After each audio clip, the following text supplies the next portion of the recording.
तो दोस्तों और मेरे प्यारे भारतवासियों, कृपया शांति बनाए रखें और अपने अपने जगह को दबाए रखें, क्योंकि आज के इस भाषण में हम लोग संज्ञा के खतियान के बारे में पढ़ने वाले हैं। देखिए, हर बार की तरह शुरू से शुरू करते हैं, ठीक है। पहले इसके डेफिनेशन को पढ़ते हैं कि डेफिनेशन क्या कहना चाहता है, उसके बाद इसके सभी सीक्वेंस को आराम से समझेंगे, ठीक है। देखिए, संज्ञा को इंग्लिश में नाउन कहते हैं, ये सबको पता है, हमको पता है, पूरे भारतवासियों को पता है, ठीक है। अभी कह रहे कि जिस शब्द के द्वारा किसी वस्तु, व्यक्ति, स्थान या भाव का बोध होता है उसे संज्ञा कहते हैं। सर, इसे तो कुछ समझ में नहीं आया, तो गौर से पढ़िए ना एक बार और। किसी व्यक्ति मतलब कोई आदमी हो सकता है, वस्तु कोई वस्तु, मोबाइल, घड़ी, घर, कुछ भी हो सकता है। स्थान मैंने कोई जगह, पटना, सिवान, गोपालगंज, या हो सकता है Bharat, England, America, Japan, Germany, ये सब हो सकता है, ठीक है। या भाव जैसे दुख, प्रेम, गुस्सा, ये सब भी हो सकता है। तो यही सब तो संज्ञा कहलाता है, ठीक है। तो इसके कितने प्रकार होते हैं सर, ये भी आप बता दीजिए। इसके ना दो आधारों पर दो प्रकार होते हैं। सबसे पहला प्रकार होता है अर्थ के आधार पर। तो अर्थ के आधार पर संज्ञा के 5 गो प्रकार होते हैं। कितने? 5 गो। कितना होता है? 5 गो। ध्यान से सुनिएगा। पहला होता है व्यक्तिवाचक संज्ञा, दूसरा जातिवाचक संज्ञा, समूहवाचक संज्ञा और द्रव्यवाचक संज्ञा और भाववाचक संज्ञा होता है। तो ये 5 गो होता है किसके आधार पर? तो ये होता है अर्थ के आधार पर। कितने? 5 होते हैं। अब देखिए ना, हम यहाँ पर डिब्बा डुब्बी बनाए हैं जिसमें कुछ नाम लिखे हैं, तो हम इसी डिब्बा के माध्यम से संज्ञा के सभी एग्जाम्पल्स और उसके प्रकार को पढ़ेंगे। तो पहले समझते हैं कि अर्थ के आधार पर संज्ञा के कितने प्रकार होते हैं। देखिए, अर्थ के आधार पर जो संज्ञा के 5 प्रकार होते हैं हमने आपको बता दिया है। सबसे पहला होता है व्यक्तिवाचक। तो व्यक्तिवाचक नाम से लग रहा है कि किसी खास व्यक्ति का क्या होगा, इसमें बात होगा।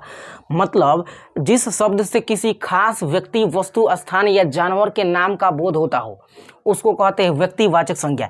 व्यक्तिवाचक संज्ञा कहता है कि संसार में जो यूनिक हो, यूनिक का मतलब होता है उसके जैसा कोई और है नहीं, तो उसको बोलते हैं क्या चीज़ हम? व्यक्तिवाचक संज्ञा। जैसे राम, संसार में इनके जैसा कोई है नहीं, सीता, इनके जैसा कोई है नहीं, तो ये व्यक्तिवाचक संज्ञा के उदाहरण कहे जाएंगे। इसके अलावा मोहना के जैसा कौन है जी? नहीं है। दिल्ली, भारत, इसके जैसा दुनिया में कोई है नहीं, उसको बोलते हैं व्यक्तिवाचक संज्ञा। तो क्या सर इतना ही व्यक्तिवाचक संज्ञा होगा? तो नहीं।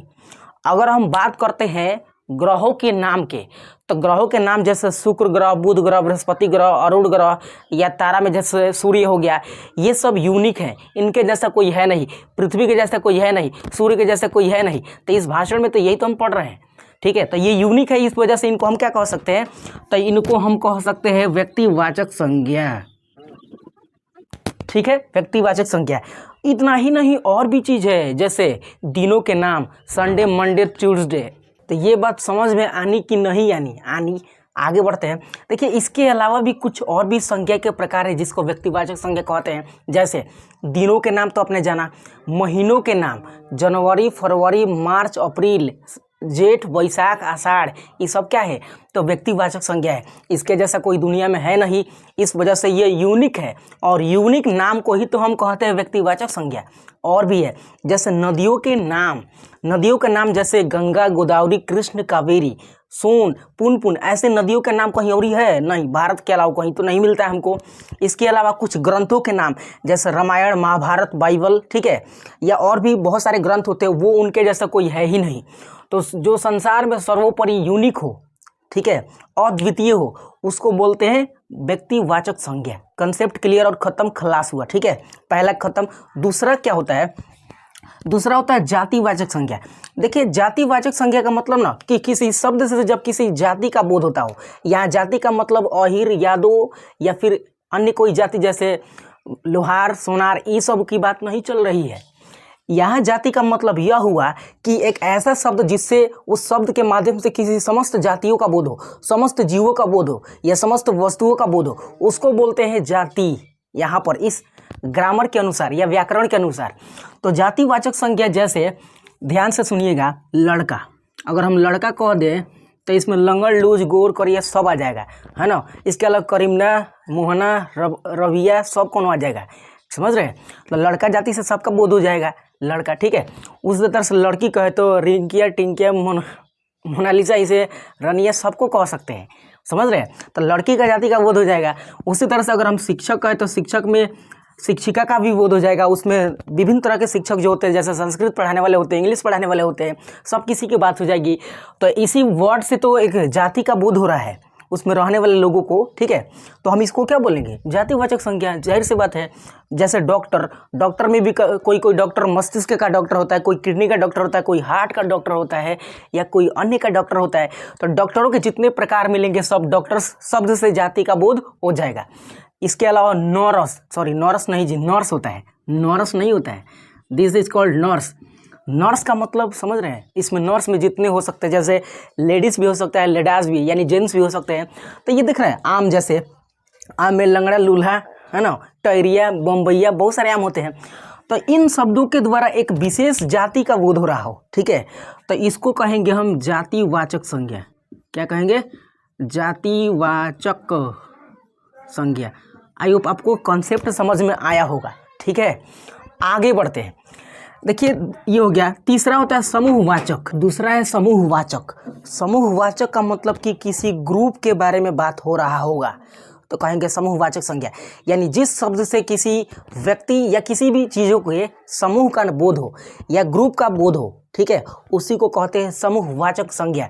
जैसे इसमें ध्यान से देखिएगा, जनता अगर वर्ड कह रहे हैं हम, जनता का मतलब पब्लिक होता है।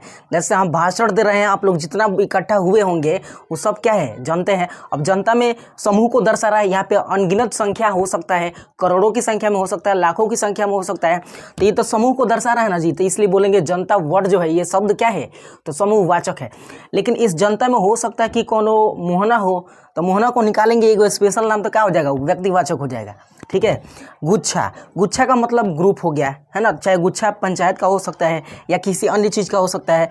सेना की बात करते तो सेना में करोड़ों की संख्या में सेना है। गुच्छा, जब भी कोई युद्ध होता है तो अकेले कोई सेना थोड़ी जाता है, समूह में जाता है एकदम, ठीक है। तो ये भी क्या होगा, तो ये यहाँ पे समूहवाचक संज्ञा होगा।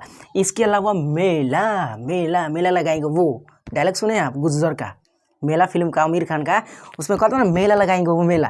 तो मेला में तो बहुत सारे लोग होते हैं, मेला लगाएंगे वो मतलब संख्या में ज़्यादा हो गया, इस वजह से ये मेला वर्ड भी क्या होगा, तो समूहवाचक संज्ञा होगा। झुंड, सर हम झुंड लिख दिए हैं, यहाँ क्या होगा, ये झुंड होगा, ये झुंड होगा। झुंड का मतलब समझ रहे हैं, ग्रुप, ठीक है। तो इन शब्दों से हम किसके बारे में बात कर रहे हैं, तो समूह के बारे में। तो इन शब्दों को हम बोलेंगे क्या चीज़, तो बोलेंगे समूहवाचक संज्ञा,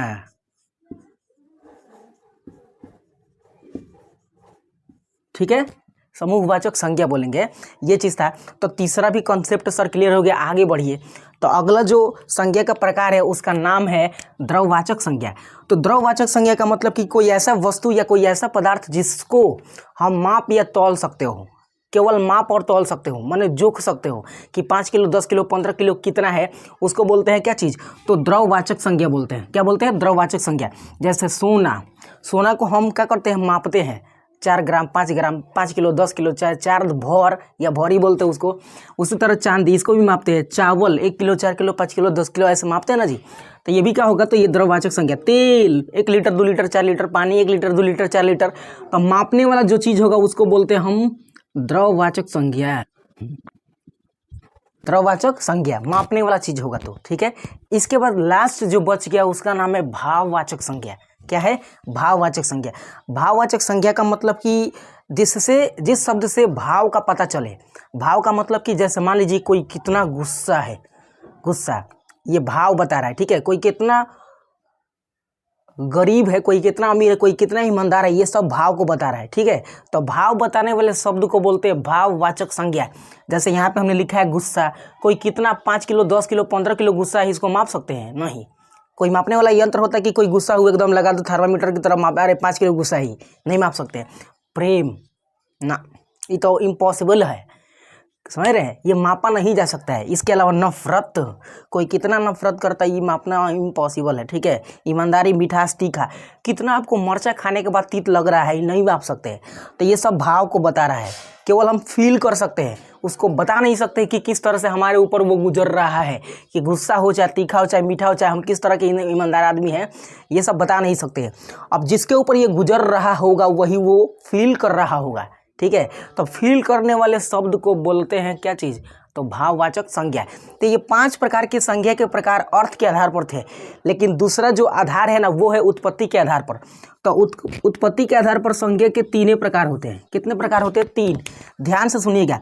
व्यक्तिवाचक अकेला, ये ठीक है, ये अपने स्थान पर सही है। जो पहले हमने बताया था ना, ये सब नाम ये व्यक्तिवाचक संज्ञा में ही आता है, वो सही है। लेकिन दूसरा होता है गणनीय संज्ञा, यानी इसको इंग्लिश में बोलते हैं काउंटेबल नाउन या काउंटेबल संज्ञा इसे बोल सकते हैं। देखो उसे समझ में आ जाएगा। गणनीय संज्ञा का मतलब कि जिस संज्ञा के नाम को या शब्द को हम गिन सकते हो और जिसको नहीं गिन सकते वो होता है अगणनीय संज्ञा। तो गिनने वाले संज्ञा में 2 संज्ञा को मिलाकर इसको बनाया गया है। मतलब समूहवाचक संज्ञा और जातिवाचक संज्ञा के कॉम्बिनेशन से कौन सा संज्ञा बना है, तो उसका नाम है गणनीय संज्ञा। जातिवाचक संज्ञा, जैसे लड़का, कितना लड़का है हम गिन सकते हैं, 1 2 3 4 5, ठीक है। स्कूल में देखते हैं जब प्रार्थना होता है, प्रेयर होता है, तो उस समय हम काउंट करते हैं ना जी, तो गिन सकते हैं। इसका मतलब कि जातिवाचक संज्ञा में जो लड़का शब्द था ये गणनीय संज्ञा होगा। समूहवाचक, जितने समूह में चीज़ दिखाएगा ना आपको, जैसे जनता गिन सकते हैं, गुच्छा, सेना, झुंड, झंड नहीं झुंड, मेला, ये सबको गिन सकते हैं। तो दिख रहा है समूहवाचक और जातिवाचक संज्ञा को मिलाकर बनाया गया क्या, गणनीय संज्ञा। तो जिसको गिन सकते हो, तो गिनने वाला यही 2 चीज़ ना है, ठीक है। और दूसरा है यहाँ पे तीसरा अगणनीय संज्ञा, जिसको नहीं गिन सकते, जैसे द्रववाचक संज्ञा और भाववाचक संज्ञा। तो द्रववाचक संज्ञा का मतलब जैसे सोना, सोना को गिना नहीं जाता है, उसको माप कर दिया जाता है, 1 किलो 5 किलो जितना चाहिए उतना दिया जाता है। उसी तरह चांदी, चावल, गिन सकते हैं चावल को, 50 किलो चावल दीजिए गिनने के लिए, तो गिनते गिनते पसीना फेंक दीजिएगा, ठीक है। उसी तरह तेल पानी नहीं गिन सकते, तो नहीं गिनने वाला जो है उसको क्या बोलेंगे, अगणनीय संज्ञा। अब भाववाचक संज्ञा में जैसे था गुस्सा, गिन सकते हैं, प्रेम जोक सकते हैं कि 5 किलो है कि 6 किलो हुआ है कि 7 किलो हुआ है, नहीं जोक सकते हैं। नफरत, इसके अलावा ईमानदारी, मिठास, तीखा, ये सबको नहीं जोक सकते हैं और नहीं माप सकते हैं। तो जो नहीं माप सकते हैं ना वो होता है अगणनीय संज्ञा, अकॉर्डिंग टू उत्पत्ति के आधार पर संज्ञा के प्रकार। तो ये चीज़ें थी, खत्म, खलास। अब कुछ उदाहरण को लेकर समझते कि संज्ञा के कौन सा प्रकार होगा। तब तक पहले हम इसको बुता देते हैं। लो, ये तो खाली इधर का ही बुत गया, ये तो बाकी है, इसको भी बुता देते, उसके बाद बताते हैं एग्जाम्पल। अब बुत गया है। तो चलिए एग्जाम्पल की शुरुआत करते हैं और आपसे पूछा जाएगा कि कौन सा उदाहरण किस में संज्ञा में जाएगा, ठीक है। तो सबसे पहला प्रश्न आपके बोर्ड पर, फूल की बात करते हैं। फूल, ये फूल, फूल शब्द जो होगा उत्पत्ति के आधार पर कौन सा संज्ञा होगा। तो फूल की बात करें तो फूल एक जाति को बता रहा है, जिसमें अड़हुल का फूल आ जाएगा, गुलाब का फूल आ जाएगा, चमेली, गेंदा, सबका फूल आ जाएगा। तो ये जाति को बता रहा है, फूल के प्रकार को बता रहा है, ठीक है। तो फूल के प्रकार को बताएगा, जाति को बता रहा है। तो जाति का मतलब यहाँ पे हो गया जातिवाचक संज्ञा, फूल। अब इसमें से फूल में से एगो निकाल कर अगर हम बात करें केवल गुलाब का, तो गुलाब जैसा कोई फूल है नहीं, इसलिए ये दुनिया में यूनिक है। और इसी कारण से हम गुलाब को बोलते हैं अर्थ के आधार पर व्यक्तिवाचक संज्ञा, ठीक है। तो इस लेक्चर को यहीं पे हम बंद करते हैं और आई होप आपको समझ में आया होगा। कमेंट सेक्शन में रिप्लाई देके बताइएगा कि आपको ये वीडियो कैसन लगा।